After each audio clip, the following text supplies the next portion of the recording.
در کردستان عراق هستیم، شهر اربیل، و اینجا خیلی حس و حال وطن رو داره، مخصوصا با این گلای نرگسی که تازه از اینجا گرفتیم. من که حسابی احساساتی شدم با ورود به این شهر، واقعا منو یاد ایران میندازه.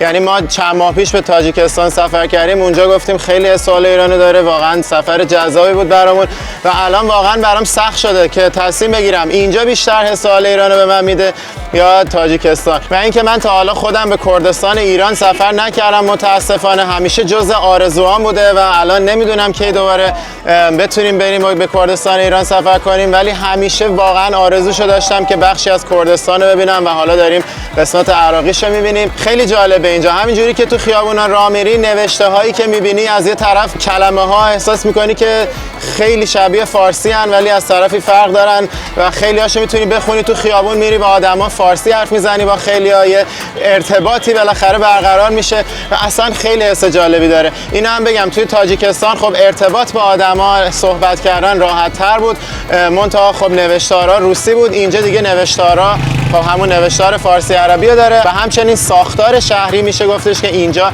نزدیکی بیشتری داره به ایران نسبت به دوشنبه. ایشون هم راهنمای سفر عراق اون هستن، آقای ابراهیم. Welcome to Iraq. اگه تو ولاگای قبلی عراق ندیدینش خواستم دوباره معرفی کنم.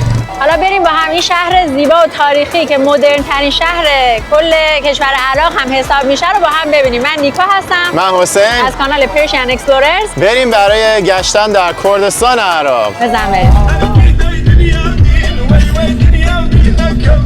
برزی برزی برزی برزی برزی برزی. حالا اومدیم زندگی شبانه اربیل رو توی خیابان اسکان تجربه بکنیم. اینجا پر رستوران و مغازه و غذا خیابانی فروشه. رو دیواراش عکس همه آدمای معروفی که اومدن اینجا چای خوردن رو زده. اینجا ما به تمر هندی بهمون داده بخوریم، خیلی خوشمزه است. طال المطال يا حلوة اینجا چه چای خونه باحالیه، پاتوق تخمه خوری و چاییه. حالا اومدیم کلبش بزنیم. بسیار زیبا، سپاس. سلام. خیلی هیجان انگیزه، من تا حالا ندیده بودم باقالی رو سرخ کنن. یعنی شانس رو فکر کن چه رعد و برق دقیقاً زده وسط مناره تاریخی اربیل.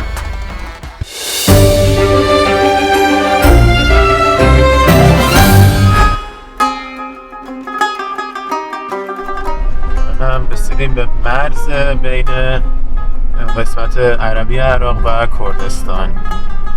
پرچم کردستان رو بالا میبینیم. حالا باید بریم پاسپورتامون رو چک کنن تا وارد شیم.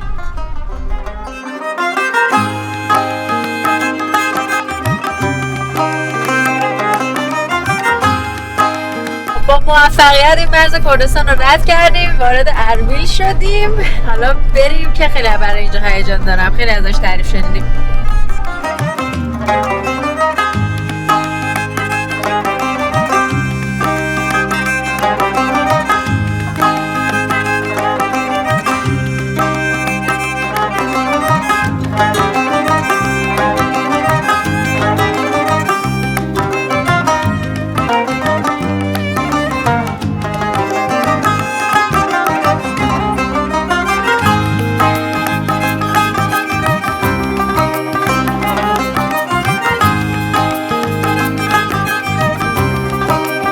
گشت و گذارمون رو توی اربیل شروع کردیم. اول از همه اومدیم یکی از بازارهای معروف اربیل.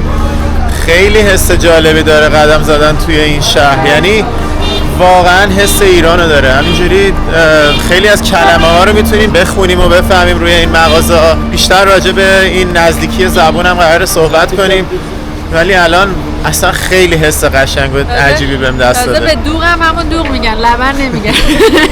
آره.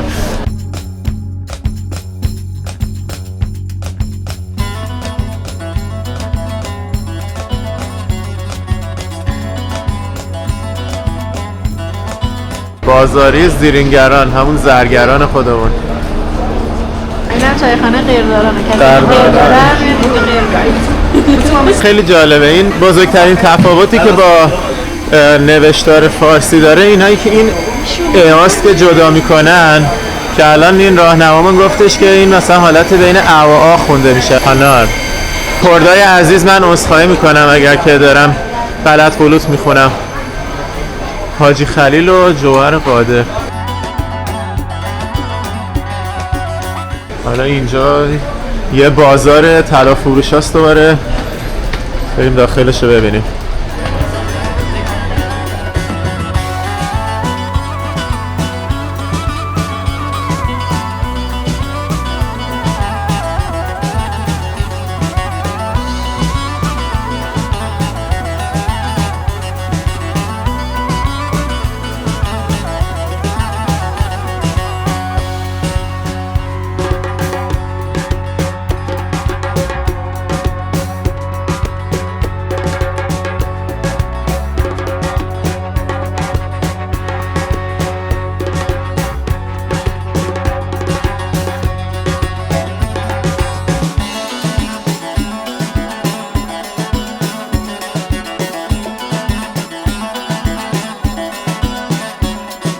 سلام علیکم.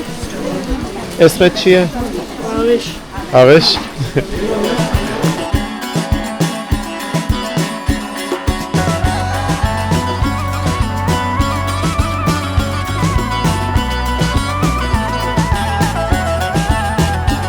باحال چایخونه. یکی از این چایخونه‌های معروفه. برای رفته بود. چه تزییناتی، چه عکسایی.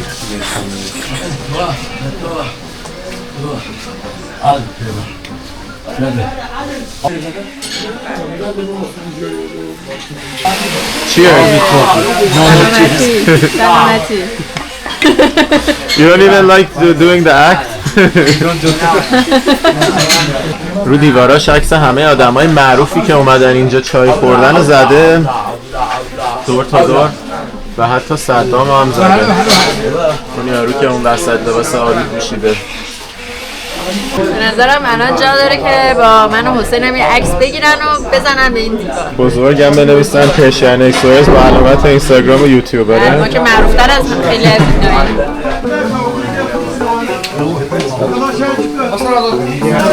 سلام علیکم.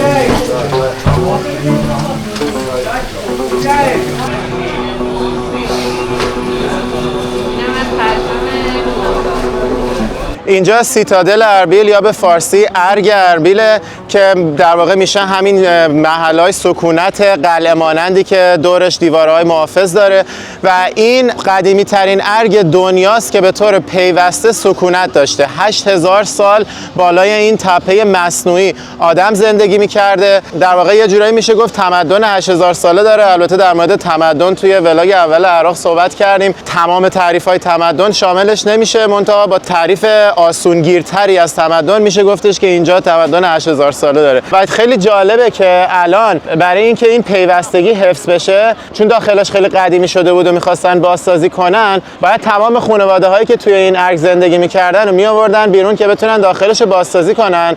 ولی برای اینکه این پیوستگی از بین نره، یه خانواده رو گذاشتن اون تو که هنوز داره زندگی میکنه و بعد از اینکه بازسازی بشه بقیه خانواده ها رو برمیگردونن داخلش. کنارش هم یه دونه بازار داره که الان میریم با هم ببینیم.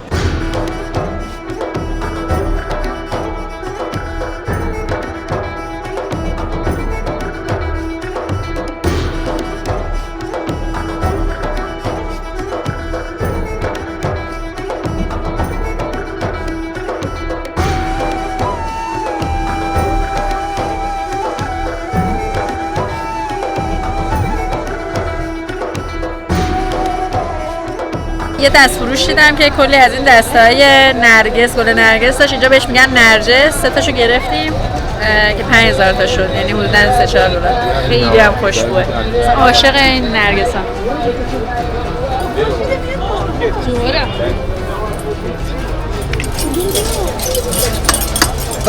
سلام. احلى تمر هندي هلا بالخميس احلى تمر هندي يا چنده؟ 1000 دینار جانك 1000.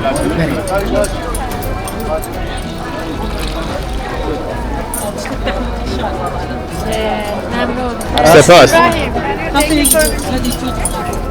اینجا ما به تمر هندی بهمون داده بخوریم، خیلی خوشمزه است. املي طال المطال يا حلوة اللي طال المطال وطال وطول. على راس عمو، اهلا وسهلا، شرفتنا بكلة اربيل. سپاس. وعلى راس حياتي. Welcome to Iraq. آقا حسین، خانم نیکو.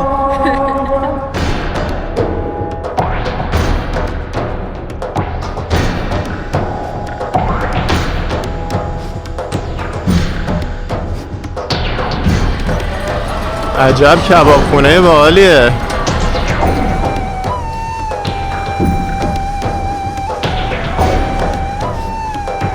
داخل این رستوران رو ببینید چند خوشگله. قهوه خونه هست.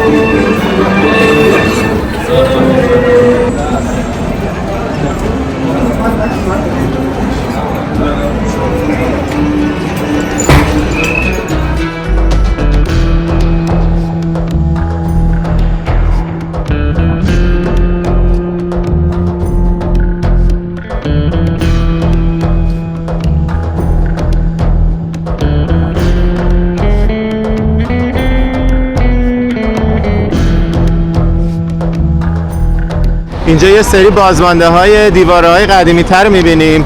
این تپه کلا لایه های مختلف تاریخ رو میشه توش دید، به خاطر اینکه گفتم که هر سلسله‌ای که اومده بازسازی کرده و یه سری از آثار قدیمی همینجوری به جا مونده تو گوشه کناراش. اومدیم اینجا یه لباس بگیریم و با این آقا آشنا شدیم. اسم شما چیه؟ نامتون؟ اسعد عمر. اسعد عمر. بازرگان. بازرگان بوده دوبای بازرگان. تو دبی بازرگانی داره. شیراز هم که رفته. خیلی جالبه، یعنی با اون که زبونشون فارسی نیست ولی یه جوری ارتباطه رو برقرار میکنیم دیگه. یعنی آره خیلی از کلمه هامون آره مشترکه. کلمه ها خب البته کردای عزیزی که دارن این ویدیو رو میبینن الان بهمون میخندن، میگن خب یعنی تا الان نمیدونستیم. آره میدونستیم ولی خب حالا اومدیم اینجا خیلی تازه داریم اینجوری از نزدیک تجربهش میکنیم و خیلی حس قشنگی داره. بعدش خب کردستان ایران که میری همه فارسی بلدن، اینجا میدونی که خب فارسی بلد نیستن ولی با همون کردی خودشون و فارسی ما داریم با هم دیگه ارتباط برقرار میکنیم و این خیلی حس جالبیه.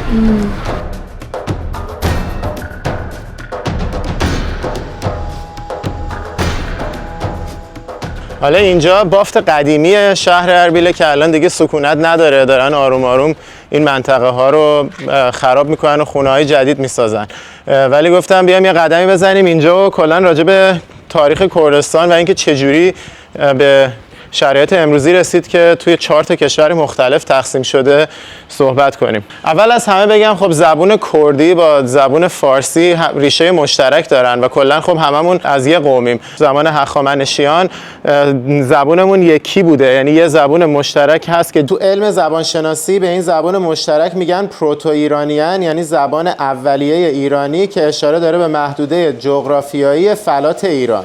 حدوداً بین 1500 تا 2000 سال پیش یه سری از افراد اون نواحی مرکزی تر ایران کنونی اومدن سمت ناحیه کردستان کنونی و توی این مناطق کوهستانی ساکن شدن و دیگه در طی این 1500-2000 سال آروم آروم این زبان یکم واگرا شد و به 2 زبان مختلف تبدیل شد که یکی شد فارسی مدرن امروزی که میشناسیم و کردی. به خاطر همینه که انقدر کلمه ها شبیه. چیزی شد که آخرش افتاد دست 4 کشور مختلف. خب اون زمان صفویان، یعنی مثلا تو قرن 16 میلادی کل این ناحیه تحت سلسله صفوی بود و خب دیگه همه با ایران کنونی و اینا همه تحت یه قلمرو بودن. بعدش عثمانی‌ها میان یه تیکه هایشو برمیدارن جزء قلمرو خودشون میکنن. کردستان امروزی که جزء ایرانه تقریبا کلش جزء قلمروی صفوی‌ها میمونه، بقیه‌اش میفته دست عثمانی‌ها. نادرشاه افشار بعداً دوباره میره اینا رو پس میگیره از عثمانی‌ها، ولی بعداً دوباره نادرشاه که میمیره به خاطر اینکه جانشین خوبی نداشته و دوباره فرو میپاشه قلمروی افشاریان، دوباره عثمانی‌ها اسپانیا میاد پس میگیره این نواحی رو و عثمانیات کنترل تمام کردستان بجز کردستانی که امروزه جزء ایرانه رو در دست داشتن. تو جنگ جهانی اول که عثمانی‌ها فرو میپاشن، این انگلیسی‌ها برای جنگ جهانی اول رفتن هم عربا هم کردا رو همه رو بهشون وعده دادن که بیاین در کنار ما بجنگین، امپراتوری عثمانی رو شکست بدیم و همتون رو مستقل میکنیم، کشورهای مستقلی تشکیل میدیم و به کردا هم قول داده بوده که تمام این مناطق کردنشین عثمانی رو تبدیل میکنن به یک کشور مستقل به اسم کردستان و اینا هم طبق این قول با انگلیسی‌ها همراه میشن، در شکست دادن عثمانی‌ها کمک میکنن. منتها بعد از اینکه عثمانی‌ها شکست میخورن اینا به قولشون وفا نمیکنن و استدلالشون هم این بوده که ما میخوایم کشورایی رو تشکیل بدیم که قدرتمند و منسجم بشن و ترکیه نتونه برگرده دوباره همه اینا رو بگیره و به خاطر همین اومدن یه بخشیشو گذاشتن توی ترکیه، یه بخشیشو گذاشتن توی عراق، یه بخشیشو گذاشتن توی سوریه و یک کشور مستقل تشکیل نشد. هرچند که یه قرارمدارایی بود که مثلا حالا چند سال بعدش بیان این استقلال رو براشون ایجاد کنن، ولی دیگه تا اون موقع آتاتورک حسابی قدرت گرفته بوده توی ترکیه و جلوی این حرکت میسته. نفوذ زیادی هم پیدا کرده بوده بین گروه متحدین که بهشون میگن الاید فورسز، متحدین نفوذ زیادی پیدا کرده بوده و اجازه نمیده که این اتفاق بیفته. میگه ما تمامیت ارضی این ترکیه‌ای که بعد جنگ جهانی اول تشکیل شده رو باید حفظ کنیم و حس ملی واحدی بین مردم ایجاد کنیم و این میشه که این اتفاق هیچ وقت نمیفته. خیلی از کردای این نواحی چون به وعده‌ای که بهشون داده شده بوده عمل نشده بوده دنبال استقلال بودن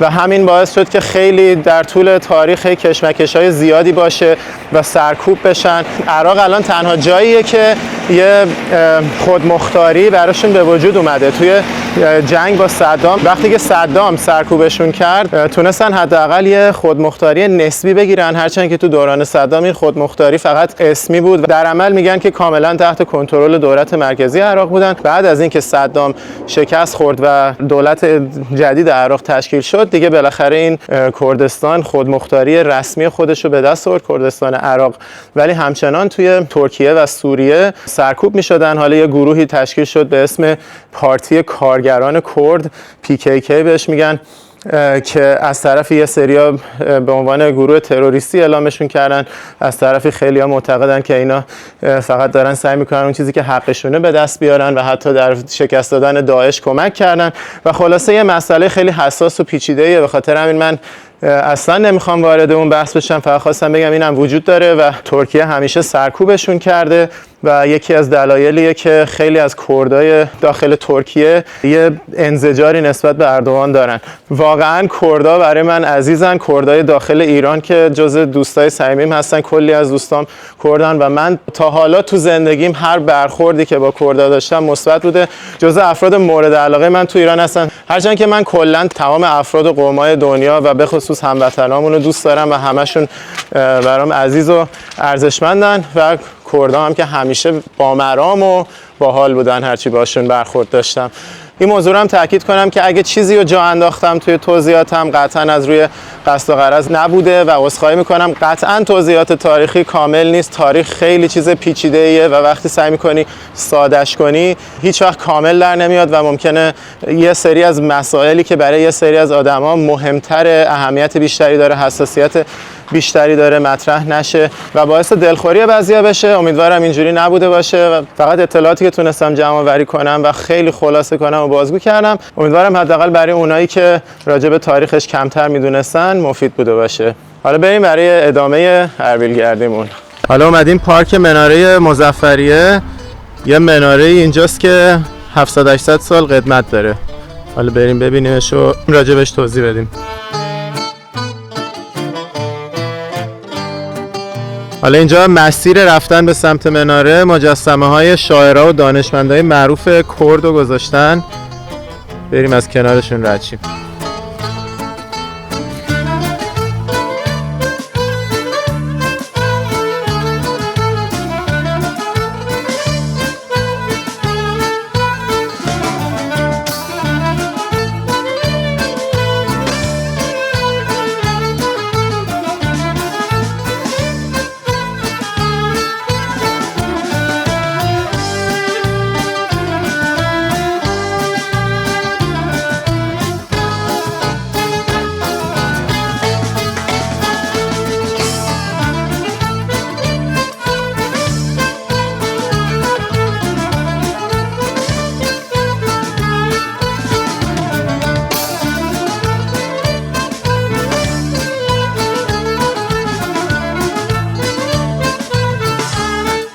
مناره مظفریه دوران شاه مظفر سلسله اتابکین ساخته شده تو 800 سال پیش. در واقع یک پادشاهی کوچولوتر زیر پادشاهی صلاح الدین بوده که بیشتر منطقه عراق کنونی رو در دست داشته، تقریبا همزمان با خوارزمشاهیان توی ایران. و این مناره برای یه مسجد ساخته بوده، یه مسجد بغلش بوده که دوران عثمانی اومدن این مسجد رو کامل خراب کردن که جاده بسازن، فقط مناره‌شو گذاشتن بمونه. و بعدش هم این 50 متر ارتفاع داشته که 100 سال پیش یه دونه رعد و برق میزنه صاف وسط مناره و قسمت بالاییش کامل فرو میپاشه. یعنی شانس رو فکر کن چه رعد و برق دقیقاً زده وسط مناره تاریخی اربیل. اینم یه ویدیوی درونی از ارگ اربیل. با درون میریم بالا.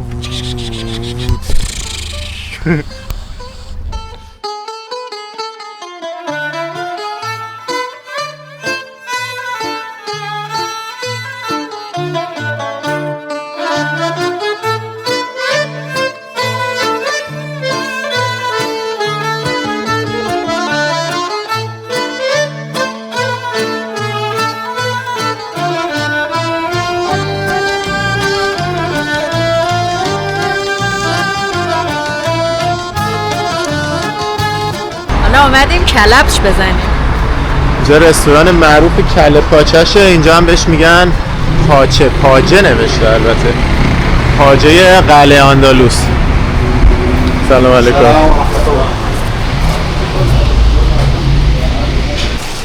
قرار شد برم محل پخت و پزش هم ببینم. واه اینا رو ببین.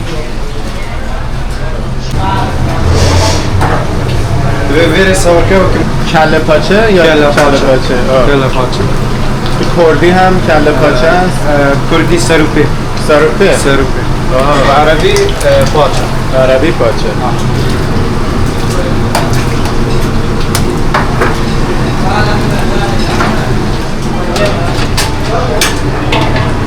عربی. پاچمونه.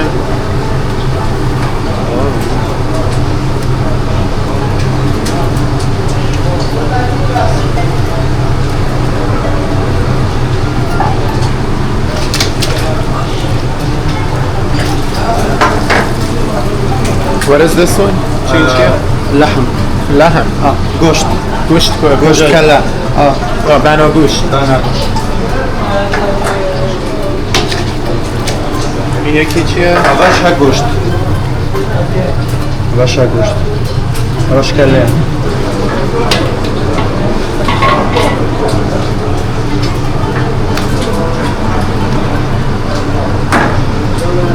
اول مجی.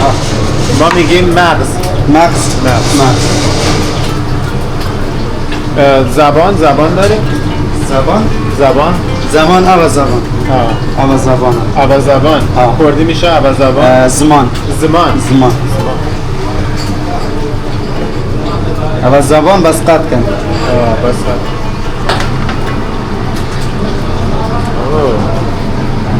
این چیه؟ روده. رووی. روده میشه رووی. بمبار. ریخراک.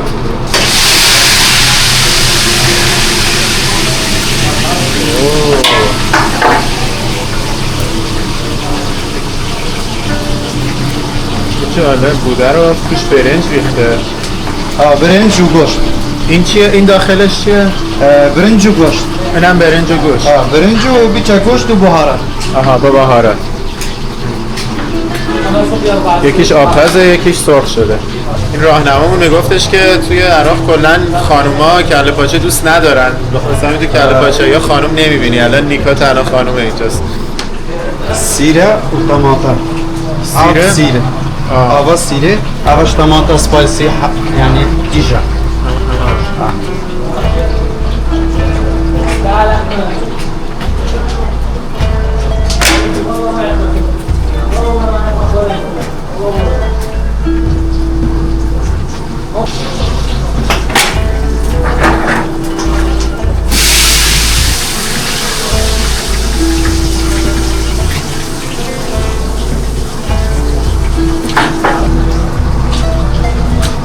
زیبا. تشکر. سپاس. سلچا روده میخورم؟ آره. ما روده میخوریم؟ چقدر ببین ولی زیاده ها. رودهشو توش برنج کرده، هم سرخ شدهشو گذاشته هم آبپزشو. اینم قیمتاشو نوشته. 3 نفرش 45,000 تا بود. برزی برزی برزی برزی برزی برزی برزی برزی. Can you sing it? نیم درست که شنیدم نه شک کن بابا میترسی. ببخشید اشتباه گفتم.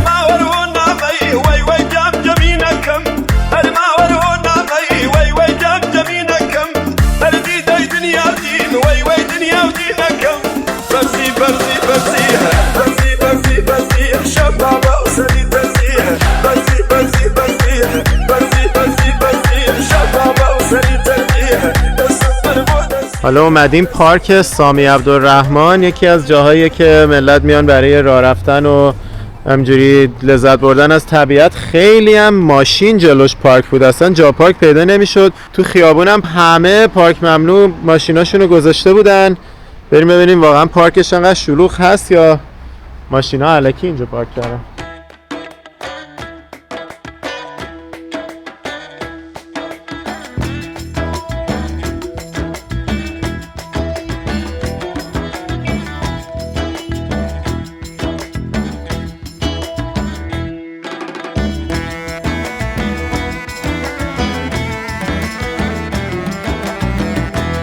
این چیه؟ پسته پسته؟ پاودر به این چی میگن این؟ جزو جزو؟ نه جزو نه آوا چی پیدره؟ آوا جزو جزو نه با فارسی چی پیدره؟ nasıl? فارسی نه به کردی چی بگی؟ کردی جزو کردی جزو.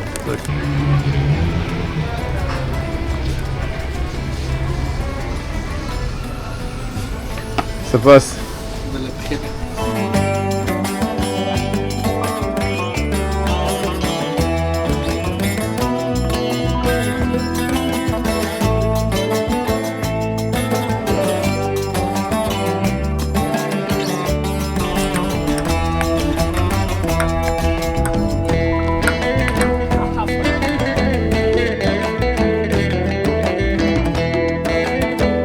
بهار و تابستون اینجا باید خیلی قشنگ تر باشه. درخت‌ها تکیده ولی بازم پارکش به نظر من خیلی قشنگه. وایب خوبی داره.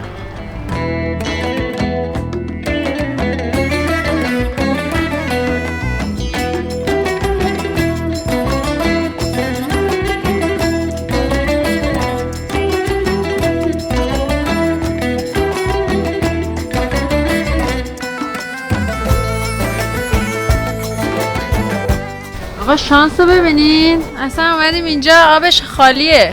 هم این دریاچه همون دریاچه. نگاه کن پا شده اومدیم کلی راه رفتیم تا برسیم یه دریاچه وسط پارک ولی اینجوریه.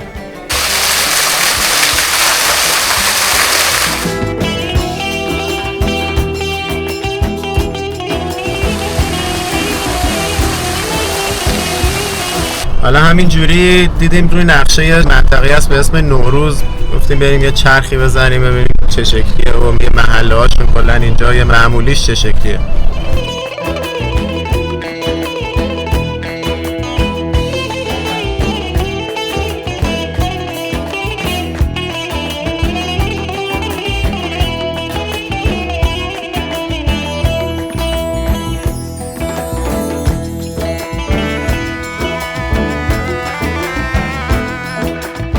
من اینجا پیاده شدم چون همه سلمونی باید برم، خیلی وقت دیگه موهام بلند شده.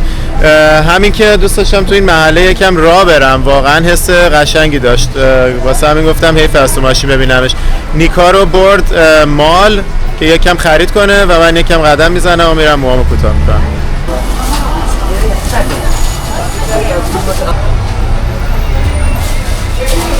سلام علیکم. سلام علیکم.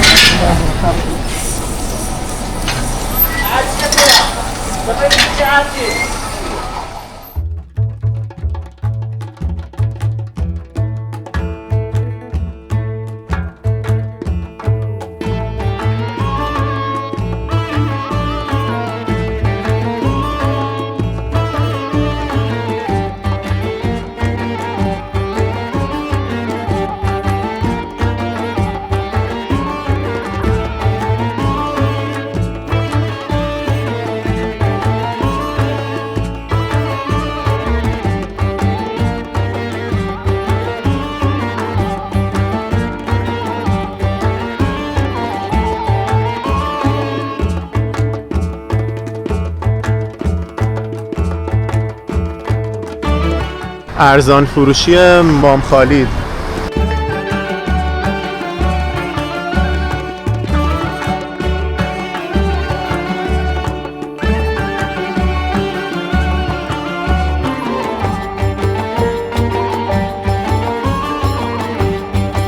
خب حالا اومدیم بزرگترین شاپینگ مال کردستان رو ببینیم، فامیلی مار.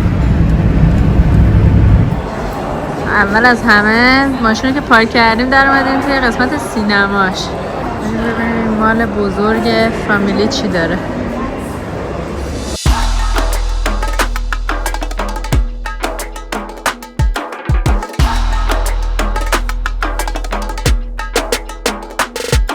چند نفرم اینجا اومدن با همون سلام علیک کردن از بینندگان عزیز یوتیوبمون که خیلی خوشحال شدیم. خیلی اصلا کیف میکنیم شما عزیزان رو میبینیم که این کشوری که میریم انرژی میگیریم دیگه. خلاصه اینم قطار بچه ها.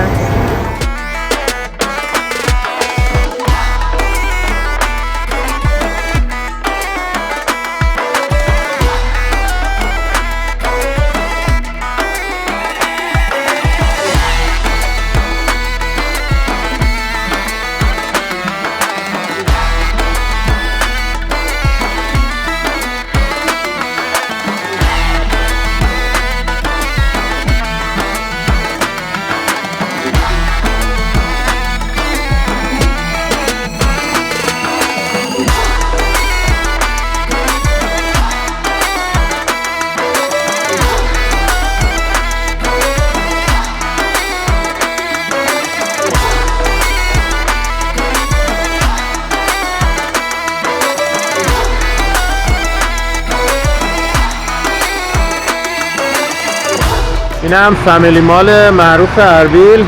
من موهامو کوتاه کردم و اومدم اینجا که نیکا رو پیدا کنم و دیگه بهش ملحق بشم.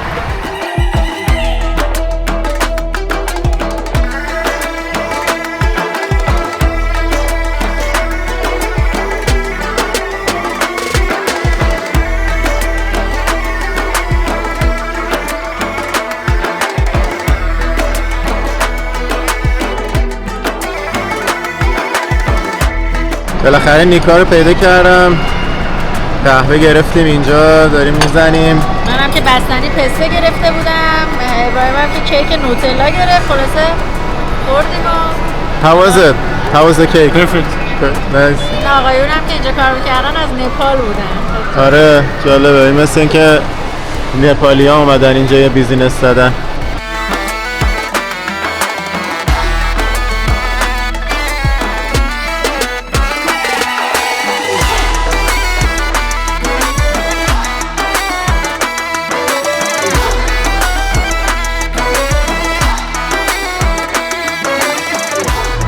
که الان دیدیم یه دونه مشروب فروشی بود.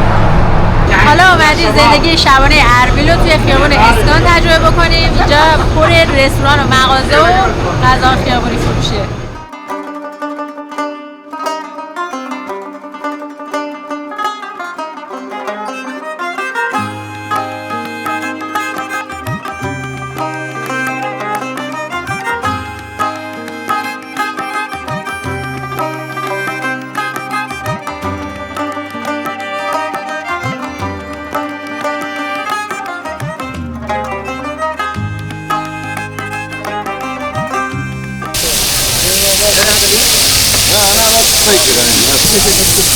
خیلی هیجان انگیزه. من تا حالا ندیده بودم باقلا رو یا باقالی رو سرخ کنن. چیکار میکنن؟ سرخ میکنن دیگه. نه آبپز میکنیم. همیشه تو ایران آبپز میکنیم. من این شکلی ندیده بودم. ما هم یه دونه از این باقلاهای خیلی خاص گرفتیم. شیرازی ها میگن باقله، واسه منم دیگه به باقله عادت دارم.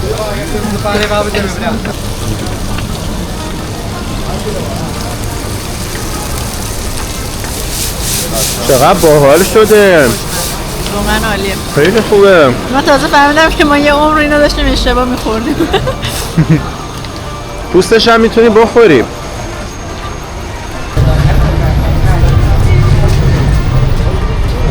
فقط یه چیزی که خیلی برام عجیب بوده توی این خیابون اینه که اصلا زن نمیبینی، انگار کلا همه مردن اینجا. تو جاهای دیگه اربیل که رفتیم زنها هم زیاد بودن، توی بازار، توی محله نوروز که رفته بودیم، توی مال.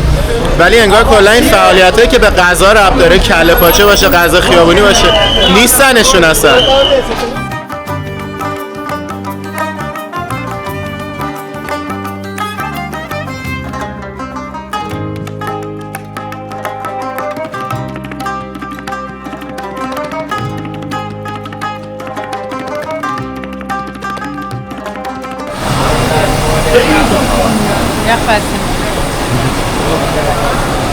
اینجا چه چای خونه باحالیه.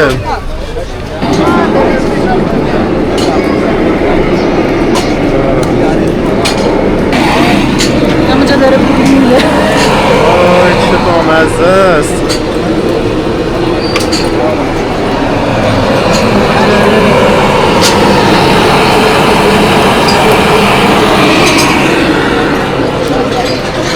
خیلی چای خونه دور همیه باحالیه، ولی بازم زنا نیستن.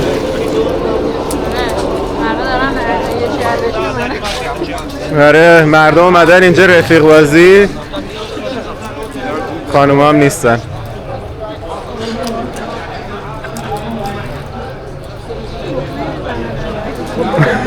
آره دارن تخمه رو میزنن.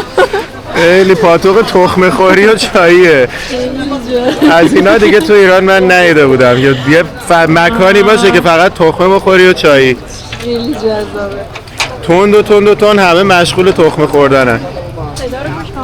جلیزه آتیش نیست، جلیزه تخمه خوریه. You don't speak Farsi, no? فارسی کوچک بلدم. نه کوچک بلدی؟ کوچک بلدم. اسمت چیه؟ اسمم احمد. من حسینم. خوشوقتم. قربان. What do they do here? They it's just for drinking tea and eating تخمه? Yeah. Okay. Spending time with my colleagues. Okay. So is this a popular spot? I think so. It's very popular. You know, the vibe, the fire, the things, the tea. Very nice. But why don't we see many women in this? Actually, in our culture, you know, this place, mostly, you know, young people come to young men. This is something protected. Okay. But there's women here. There's family places over here, but mostly it's all men. I don't care about this, all men. Yeah, It's interesting. yeah. خیلی خوشوقتم. ایشون صاحب اینجا هستن، گفتیم باشون یه صحبتی بکنیم. اسم شما چیه؟ اسم؟ احمد. آقا احمد. چند وقت اینجا رو تأسیس کردید؟ دیرانه دو تایمه دو شفتم 10 سال اینجا مشغول کار. آها. چجوری ایده یه پاتوق تخمه و چایی به ذهنتون رسید؟ چون خیلی خاصه. کنم ما نرگله وشتو عدن هنیم. تقریبا کردواریه که یعنی چیز ساده. میگه اینجا کسایی که میان اینجا از دکتر و مهندس و انسان‌هایی هستن که دور از قلیان و اینجور چیزا هستن. یه جایی هست، یه جایی مثلا فرهنگیه. بیشتر مثلا دوست آشنا از خودشون هستن میان، هم از عربا هم از کردستان. من اینجا میشینم تا ساعت 2 3 شب اینجا بازه نشستن و بعضی وقتا که مسابقات فوتبال جالب باشه تلویزیون اینجا میذارن و کلا دیگه مشغول به نگاه کردن فوتبال و این دو چیزا هست. اما ایده تخمه و چایی چجوری از کجا اومد؟ او فکرت شما مشکی دیگه ایش که تو بی که گلاب روژو چای هلو خم عزم نمیه خودش دیگه علاقه‌مند بوده به اون کار و سلیقه خودش بوده، بهش علاقه‌مند بوده و که این کارو شروع کرده. الحمدلله مثل اینکه که جوابم داده. خیلی جالبه. جای دیگه ای هست توی عراق که اصلا همچین فضایی داشته باشه یا اینجا کاملا منحصر به فرد؟ احمد شونی که من هی عینی اوی خلیره نیست. خیلی جالبه. نیست. بسیار عالی. شب شلوغه؟ همیشه شلوغه؟ خرابالغه همیشه اینطوری دیگه. سپاس خیلی خوشبخت شدم. خوشبخت بید. خیلی ممنون. سپاس. اومدم جدا.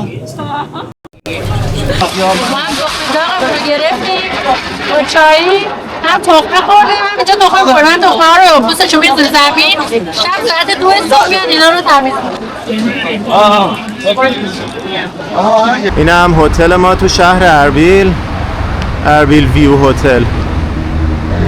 تر و تمیز و شیکه. باریکلا. سلام علیکم.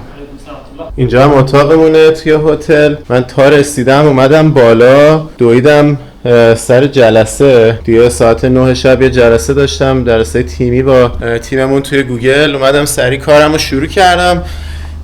کلن این چند روزی که ما عراق بودیم، بجز حالا روز اول که رسیده بودیم، بقیه‌اش رو من باید شبا کار میکردم.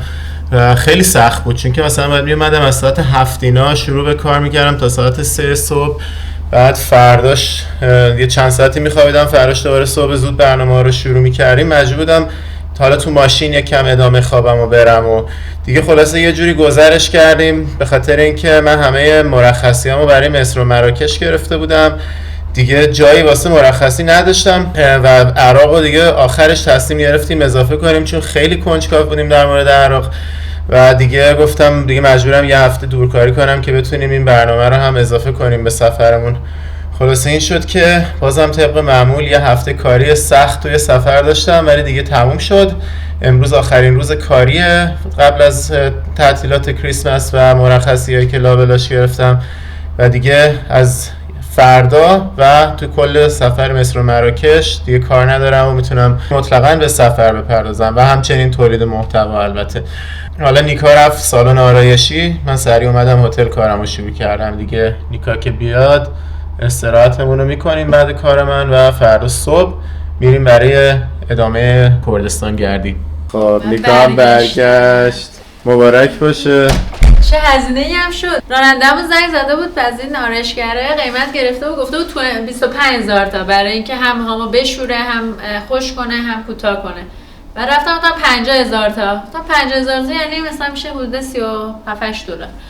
گفتم به من گفتم 25000 تا. گفت نه اون برای پسر بچه هاست، از 25000 تا شروع میشه قیمتمون. خیلی هم مجلل و شیک و اینا بود. ویدیوشو براتون میذارم الان که توی خود سالنم ببینید. ولی آره دیگه 50000 تا همون تقریبا هم قیمتی که خودمون توی آمریکا میدیم.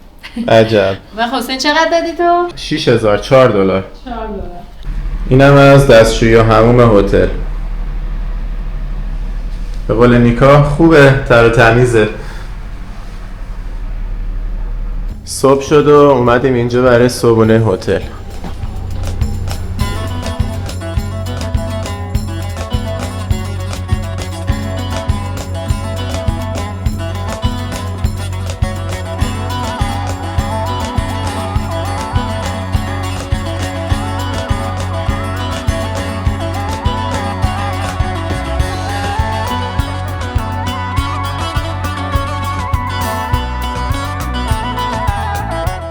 اینم از منظره اتاق طبقه 7مون، منظره اربیل. اسم هتلش هم اصلا هست اربیل نیو. این چه خوشگله، مسجد هم داره نگاه. دیدی؟ خیلی منظرش خوبه. امروز از شهر اربیل زدیم بیرون که بریم سمت طبیعت زیبای کردستان که خیلی معروفه. توی این ولاگ نمیذاریم، میره برای ولاگ بعدی. اگه تا اینجای ولاگو دوست داشتی یه لایک بزن که بهمون انرژی بدی و سابسکرایب کن که ولاگ بعدی رو از دست ندی. اول از همه داریم میریم سمت شهر اغره که خیلی حالت شهر پلکانی توی کوهستان و بعدش میریم آبشارهای زیبای کردستان رو ببینیم. ولاگ بعد رو از دست ندید و با ما همراه باشید. تا ولاگ بعد، بدرود.